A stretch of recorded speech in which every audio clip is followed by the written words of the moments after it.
नमस्कार साथियों, स्वागत है आपका गोल ब्रेकर के यूट्यूब चैनल में। उत्तराखंड लोक सेवा आयोग की तरफ से जूनियर इंजीनियर की वैकेंसी निकाली गई है।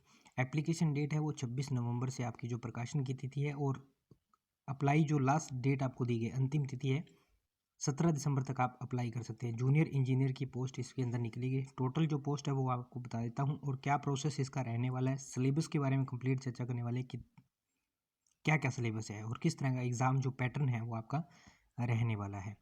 तो सबसे पहले यहाँ पे आपको डेट बताई गई है, और डेट के बाद में यहाँ पे वैकेंसी जो है वो है 776 776 पोस्ट जो है वो बताई गई है। उसके बाद में कंप्लीट जो जूनियर इंजीनियर की वैकेंसी है उसके अंदर आपके वेतन वगैरह बताए गए हैं, और जो योग्यता है, शैक्षणिक योग्यता है, उसके अंदर आपको बताया गया है कि डिप्लोमा चाहिए आपको, या तो उत्तराखंड से हो या उत्तर प्रदेश से हो। Diploma electrical civil engineer, electrical engineer और मैकेनिकल इंजीनियर, 3 तरह के डिप्लोमा जो है वो आप इसके अंदर अप्लाई कर सकते हैं। 44,900 रुपये से लेकर के और 1,42,400 रुपये तक आपकी जो पोस्ट है वो रहने वाली है। लेवल 7 की ये पोस्ट है। इसके बाद हम इसमें आगे जो चर्चा करते हैं, पोस्ट किस डिपार्टमेंट में कितनी है और किस कैटेगरी के अंदर कितनी है। तो यहाँ पे टोटल जब आप नोटिफिकेशन देखोगे, ऑफिशियल जो वेबसाइट है वहाँ पे टोटल आपको वैकेंसी बताई गई है। जैसे कि अगर सिविल 107 पोस्ट है सिविल के अंदर, उसके बाद इलेक्ट्रिकल के अंदर यहाँ पे बताई गई है, और उसके बाद यहाँ पे मैकेनिकल है उसके अंदर आपकी पोस्ट बताई गई है। अगर हम आगे बात करें तो अलग अलग डिपार्टमेंट के हिसाब से सिविल, इलेक्ट्रिकल और मैकेनिकल की पोस्ट जो है वो बताई गई है। सभी डिपार्टमेंट्स के अंदर किस तरह की, कई सारे डिपार्टमेंट हैं उनके अंदर पोस्ट बताई गई है। जैसे इरिगेशन डिपार्टमेंट है या पीडब्ल्यू डिपार्टमेंट है, उसके अंदर टोटल पोस्टेज के बारे में बताया गया। तो टोटल 776 जो पोस्ट है वो आपकी बताई गई है। एज लिमिट है, अधिकतम जो आयु है वो आपकी मिनिमम जो मैक्सिमम है वो 42 वर्ष जो आयु है वो बताई गई है, और जो न्यूनतम आयु है उसमें आप 21 वर्ष की आयु में अप्लाई जो है फॉर्म कर सकते हैं। एज का रिलैक्सेशन है, उत्तर प्रदेश सरकार के हिसाब से जो भी रिलैक्सेशन है वो दिया जाएगा। सभी उम्मीदवार जो अप्लाई करते हैं उनको एज में रिलैक्सेशन दिया जाएगा। नॉर्मली जो एज का रिलैक्सेशन होता है वो 5 साल का, 3 साल का, 10 साल का, और जो एक्स सर्विसमैन होते हैं उनके लिए अलग रहता है, और ये डिपेंड करता है किस कैटेगरी से आप बिलोंग करते हैं। उसके बाद यहाँ पे मैं आपको आगे जो एग्ज़ाम का पैटर्न है उसके बारे में कंप्लीट इन्फॉर्मेशन बता देता हूँ। उससे पहले यहाँ पे जो ऑफिशियल वेबसाइट है यहाँ पे जाके आप अप्लाई कर सकते हैं। अप्लाई किस तरह से करना है वो पूरी कंप्लीट इन्फॉर्मेशन इसके अंदर बताई गई है। आप इसको एक बार ऑफिशियल नोटिस के माध्यम से या स्क्रीनशॉट लेकर के आप इसको पढ़ सकते हैं।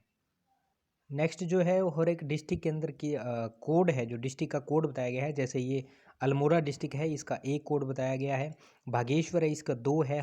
जो हल्द्वानी है उसका 4 है, और इसी तरह से कंप्लीट हर एक का बताया गया है। नीचे जो हरिद्वार का 10 कोड बताया गया है, और उत्तरकाशी है उसका 14 है, 14 कोड है। इस तरह से 14 कोड हर एक जो डिस्ट्रिक्ट है उसके हिसाब से बताया गया। आप जिस भी डिस्ट्रिक्ट में अप्लाई करते हैं उस डिस्ट्रिक्ट का आपको कोड भरना रहेगा। यहाँ पे जो पेपर है, पहला जो पेपर आपका होना है उसके लिए आपको बताया गया, पाठ्यक्रम भी नीचे दिया गया है। यहाँ पे पहले आपको अंक बताए गए हैं, टाइम बताया गया है, और क्या सिलेबस रहने वाला है। जैसे ये हिंदी है तो हिंदी आपके कुल जो मार्क्स है, प्रश्नों की संख्या है वो 100 है, और जो नंबर है, पूर्णांक है वो भी 100 है। 2 घंटे की 120 मिनट की अवधि दी गई है। सामान्य अंग्रेजी है जो कि आपके 100 अंक रहने वाले हैं, और 100 ही क्वेश्चन रहने वाले हैं। 2 घंटे का टाइम यहाँ पे दिया गया है। नीचे आपका जो रिलेटेड टू आपके स्पेसिफिक फील्ड बताया गया है, सिविल से है तो सिविल, मैकेनिकल से है तो मैकेनिकल, इलेक्ट्रिकल है तो इलेक्ट्रिकल, और एग्रीकल्चर इंजीनियरिंग से है तो वहाँ पे 180 प्रश्न रहने वाले, 3 घंटे का टाइम दिया गया, और जो हर एक अंक है वो 2 नंबर का रहने वाला है। हर एक प्रश्न 2 नंबर का रहने वाला है। तो टोटल आपके 360 नंबर का जो एग्ज़ाम है वो होने वाला है। इस तरह से आपको बताया गया है। अब आपकी जो लिखित परीक्षा है उसके अंदर टोटल जो अंक है वो आपके 920 होने वाले हैं, और आपका इंटरव्यू साक्षात्कार लिया जाएगा जो कि आपका 100 अंक का रहने वाला है।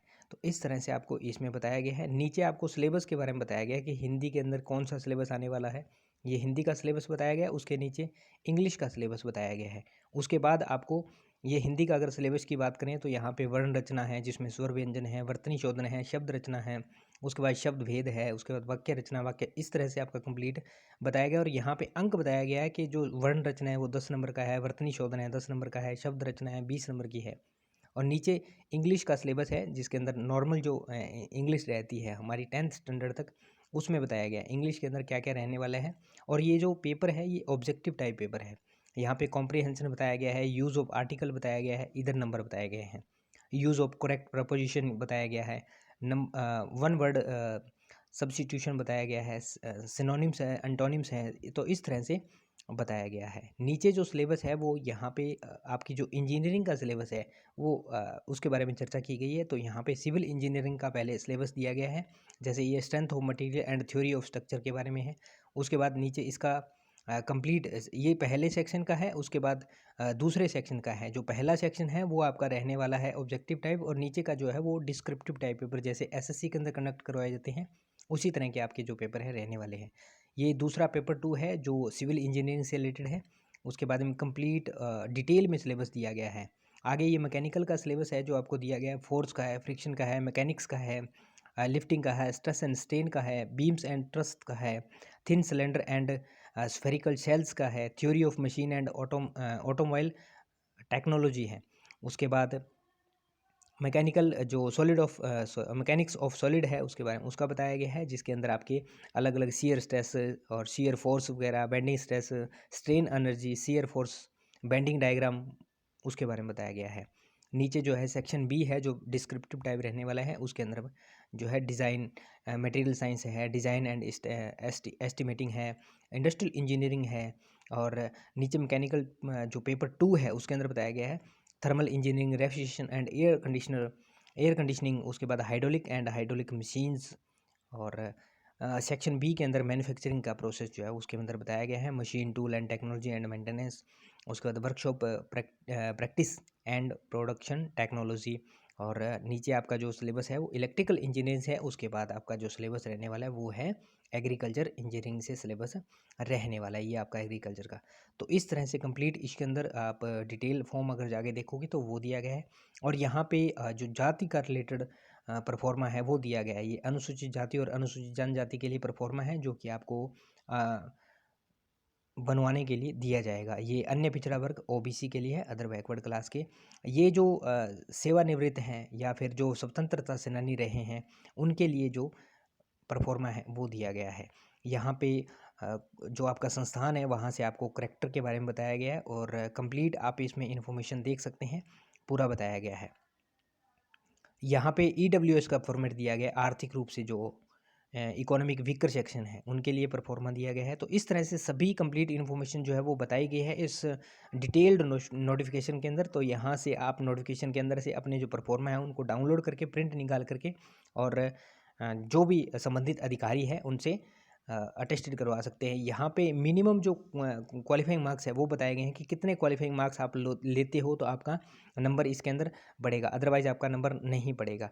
कट ऑफ क्या जाती है वो एक अलग मैटर है, लेकिन मिनिमम क्वालिफाइंग मार्क्स आपको इतने लेने पड़ेंगे। तो दोस्तों ये थी आपके लिए महत्वपूर्ण जानकारी। उम्मीद करता हूँ जानकारी समझ पाए होंगे।